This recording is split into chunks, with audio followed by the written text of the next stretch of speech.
Hello and welcome to the cryptocurrency news channel. I'm back. I had a bit of trouble with YouTube. Got it resolved. Got all the strikes removed. My account's clean now. Got kind of flagged by their auto bots or their bot flags. A lot of people have been getting flagged lately, but I will talk about that later. But today we're going to talk about both VeChain and XRP and basically some of the developments and sort of like price movements since I've actually been off since last week.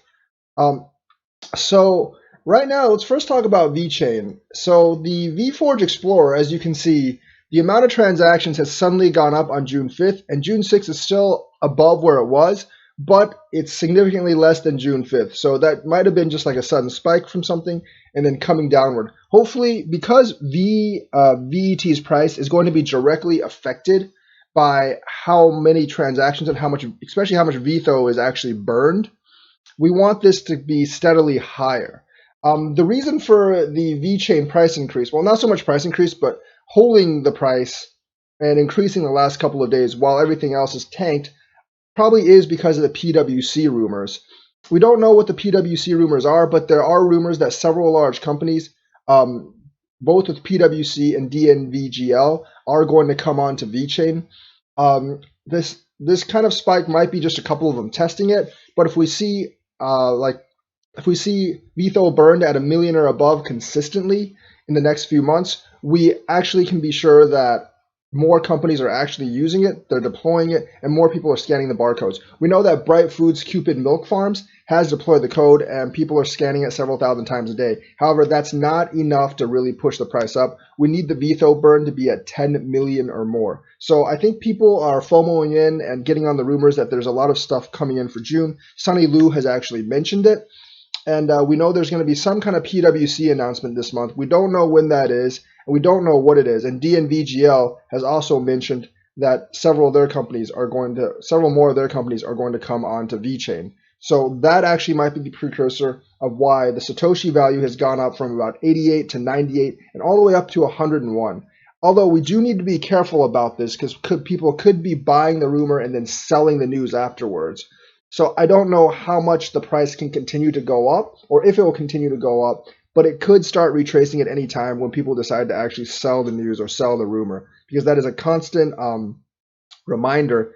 That is a constant thing in cryptocurrency where they buy the rumor and then sell the news. So be very wary of that if you're an investor, especially if you're a short-term trader of VeChain, that people could actually sell the news after a big announcement comes out. But I believe that if there's more and more transactions on this blockchain, then they will eventually have to push the price up, because that will actually increase the demand for VeTho, which actually increases demand for VET. So that's the news for VET. I do think the rumors are pushing the price up, both from DNVGL and from PWC. Let's go on to XRP. So XRP has, I think, some rumors about them acquiring MoneyGram, and also the SCB bank tweet about how they're going to use XRP soon. Let's go talk about the MoneyGram thing first. This was basically by a guy on Twitter. This guy has been known to tweet like false stuff before, so there's a lot of skepticism on it. And neither Ripple or MoneyGram have made any announcements or mentioned it, which makes me think it's not really real. Both past and present Ripple employees have actually said both past and present Ripple employees have actually said they're not interested in becoming a money transfer station or a bank. But that could actually have some justifications, because XRP tip bot Wheatwind, XRP Lab supported by XRP, has actually applied for a banking license, thinking like Switzerland or something like that. So that might not hold true. But official Ripple employees, both past and present, have stated they're not interested in becoming a bank or money transfer service. However, we do know that MoneyGram has had a lot of financial troubles lately. They are in a lot of debt, so they could be looking for an acquisition. I'm not really sure why Ripple would actually want to buy MoneyGram. It seems to me that it'd just be more beneficial for them to partner with Western Union or MoneyGram. However, I think Amex actually owns a part of MoneyGram, and Amex is a part of Ripple. So there might be something going on there, but until you hear an official announcement from Ripple or MoneyGram, just consider it to be a rumor and nothing more than that.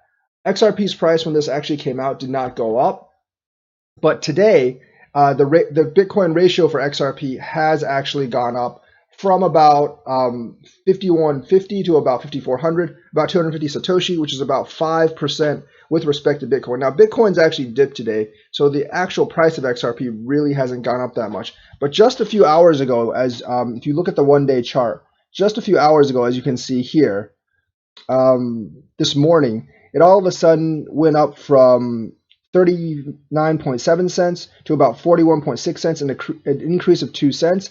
And then it kind of like dipped down, and now it's at about 40.9 cents or so. So there was somewhat of an increase in price, and especially ratio. You can see the volume here do this as well. It's been decreasing for several hours in a row, and then suddenly an increase. And it looks like the volume is still somewhat steadily rising. And we don't really know what that's from, or if people are just buying this rumor, because right now the rumor doesn't have too much legs in Ripple acquiring MoneyGram. It could also be the SCB tweet yesterday where someone from the XRP army asked Siam Commercial Bank when XRP, because they're using RippleNet. They've announced they're using RippleNet, and then the social media director there said soon. Soon can mean a lot of things. Katao has been soon since like 2016 or something, but we don't really know if that's actually true or not, or if they're going to deploy it soon. And especially since that tweet by SCB has been retracted by SCB now. The social media managers, as we found out from Santander, aren't really in the know of what's going on, whether they're going to use XCurrent or XRP, and they don't want to get trapped by any of the social managers, whatever the social manager says to rabid fans online. I'm guessing these large banks that are involved with Ripple, they get bombarded with XRP army tweets all the time about when XRP, and the guy probably just got annoyed and said soon because he wanted the rest of the XRP army to stop harassing them. But right now, we can just kind of say that was a false tweet because it has been retracted by SCB, and we don't really know what their status is. Because their last official tweet was, we're using RippleNet, but you may have to wait for a future announcement for XRP. So that is basically, we're using RippleNet right now. We may use XRP in the future. Nothing really has changed there. But I think both the tweet and the rumor with Ripple and MoneyGram have gotten people excited. And that's why we've gotten this small bounce here. And the volume continues to creep up a bit as we speak right now. When it will come down, I don't know. But this time, it doesn't really look like to be entirely the Korean markets. Although Upbit's still about 1.5 cents higher than everyone else in terms of price. And it has gone up from like 5th or 6th place to 4th place, but I don't think that's enough volume to actually boost the entire market up. So I do think it's the rumors and the SCB tweet that temporarily has people excited. I'm not really sure if that's going to cool off or not, but we might see a small run in the next day or two. I don't really see anything major in the terms of price movement, but XRP has been holding okay in terms of Satoshi ratio, even as we got out of May and into June. But we will see how it holds up for the next couple of days if those rumors are not true. So that's the news for today. Not too bad news for either one. Decent news for XRP, decent news for VeChain, but nothing confirmed yet for either one. So be careful with your investment and do your research and invest wisely. So that's the report for today. So now I'm going to talk a little bit more about the YouTube stuff. Their automated strike bot has been striking like random keywords and descriptions, titles, and stuff like that. A lot of people, a lot of gamers, even several education channels have actually gotten struck, and they've been temporarily suspended for a week. Most of them, like myself, they've gotten appealed and everything has gone through, but it takes forever. The appeals process honestly takes forever, and it does shut us off for a couple weeks. And I have seen them terminate some channels just randomly, and I don't really know if it's like justified or not. Some things, it looks like a couple of them were just like educational channels or whatever, and the auto strike bot basically just struck them down. Several of them have gotten replaced on appeal, but a couple of them actually haven't. I haven't had to do that because I just basically got all the marks and warnings appealed, and so my account's clean now. But the auto strike bot can strike at any time again, and it is like YouTube's algorithm bot. I can't really depend on that, so I've set up more ways to stream at both DLive and Twitch. They'll be in the description. Follow me there. And I will be streaming on all 3 platforms now every day anyways. So if YouTube randomly shuts me down for no apparent reason, I can actually still join you guys on both DLive and Twitch. Especially DLive, they actually have pretty good community features there. And also follow me on Twitter, and I'll update you guys with news. I've also started a Patreon, so if you want to follow me on Patreon, do so by your own choice. Nothing really there, so there's no real additional benefits for the Patreon if you support me on Patreon. Just to let you guys know, don't think you're actually buying anything from me. I do have a couple of posts every now and then, but it's not like I give you any kind of like additional service for supporting me on Patreon. It's just a way to support me if you're interested. So that is all what I have to say about YouTube. I'll talk more about it on the stream.